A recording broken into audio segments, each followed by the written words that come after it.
What's good, people? Thanks as always for passing by the channel. Much appreciated. Hit that subscribe button if you guys are new. All right, so WBC have now officially ordered Deontay Wilder to face his mandatory, which happens to be Dominic Breazeale. So the worst kept secret in boxing. Deontay Wilder will fight Dominic Breazeale, and I'm guessing that fight's going to probably take place end of May, early June.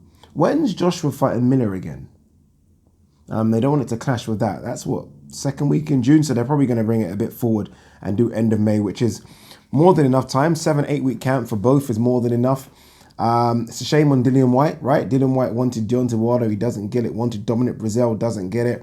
And I think it's more of a shame because of this mandatory stuff. Obviously, Dillian Whyte is sitting behind Dominic Breazeale, hence why Dominic Breazeale gets the shot first. And I mean, look, I get it in terms of how mandatories work. I fully understand how it works, but nonetheless, you look at the body of work. I mean, since Dominic Breazeale got beat by AJ, he's had 3 decent fights, right? Eric Molina was sandwiched in between 2 other victories.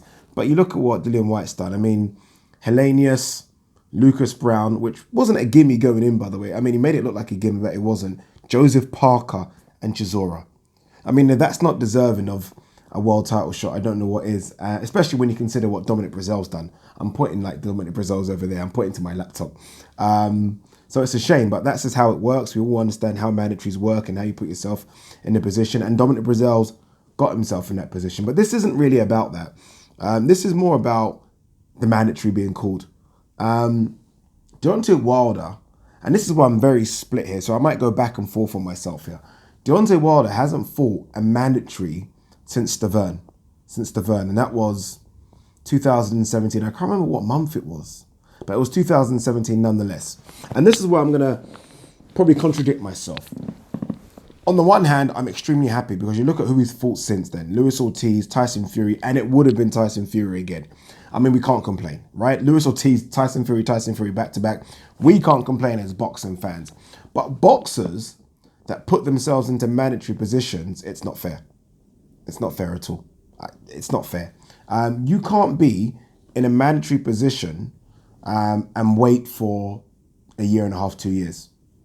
To me, that's bullshit. I'll be honest with you, that's just not right. And that's not how it should be governed. I mean, you look at what the IBF have done with Josh Warrington. Josh Warrington had 1 voluntary against Carl Frampton, and they've ordered him to face Kid Galahad. As much as he wanted to fight Oscar Valdez, they're like, nope, we'll strip you. Kid Galahad or nothing. He's now fighting Kid Galahad. And that's what the WBC don't do. And look, we got good fights with Deontay Wilder. It's not like he fought bumps, right? I mean, Luis Ortiz, Tyson Fury, and it would have been Tyson Fury again. It's fantastic. But again, for the guy waiting, not so good. So in a very weird roundabout way, I'm almost happy that the Tyson Fury fight didn't happen. Hear me out, just because I want to see some proper rules and regulations enforced within boxing, right? You can't just make super fights and forget the guys that are coming up that have worked their way into a mandatory position. Regardless of how they've got there, they've got there. And it's very similar as well with Charlo. Charlo has been mandatory for the WBC middleweight bout for about a year now, I think. Canelo's in this weird situation where obviously Canelo beat GGG for the belt. Can we call it a voluntary against Rocky Field? And I know it's a different weight class, but nonetheless, that's your voluntary. He's now having unification, and a lot of people seem to make up this rule about unification kind of precedes anything else, but it didn't for Josh Warrington, but whatever. And now people are talking about he will fight GGG if he beats Jacobs. Sorry, as much as I want to see the GGG fight again, Charlo's the mandatory. He should be forced to fight Charlo. Charlo should be next in line. But right now, we're not hearing these things. Right now, we're hearing that, oh, he will fight the winner of, I don't know, Boo Boo versus GGG or Boo Boo versus Billy Joe Saunders. No, you should be fighting your mandatory, which is Charlo. And this should be a rule for every single sanctioning body. There should be 1 voluntary allowed, 1 mandatory. That's it. But I think the WBC seem to make rules as they go along, depending on who's got the belts, right? If nobody's got the belt, mandatory immediately. And you've seen them enforce this. If somebody's got the belt, then, well, you know, we can sway, we can do these things. And I just don't think it's good for boxing. So again, I'm happy that Dominic Breazeale's got his opportunity. Do I think he deserves it? No, but that's just how boxing works. He's now in a mandatory position, deserves his opportunity. And I think that this should happen more, and it doesn't happen in boxing. It's almost like super fights supersede everything. And again, this is probably where I'm going to contradict myself because I like those super fights, but at the same time, there are guys coming up that deserve their shot because they've earned their shot.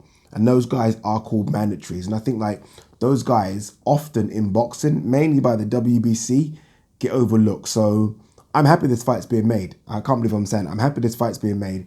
And I think it's about time that Deontay Wilder fights a mandatory. And fingers crossed, they can do this with all their big stars because, again, Canelo's not talking about Charlo at all. No one's even talking about Charlo. Charlo's sitting there as the mandatory and no one's even mentioning him. Right now, we're talking about the potential of the winner of Jacobs versus Canelo versus the winner of GGG versus Boo Boo. No, Charlo deserves his shot and fingers crossed he gets it in September. What do you guys think? Let me know. Peace.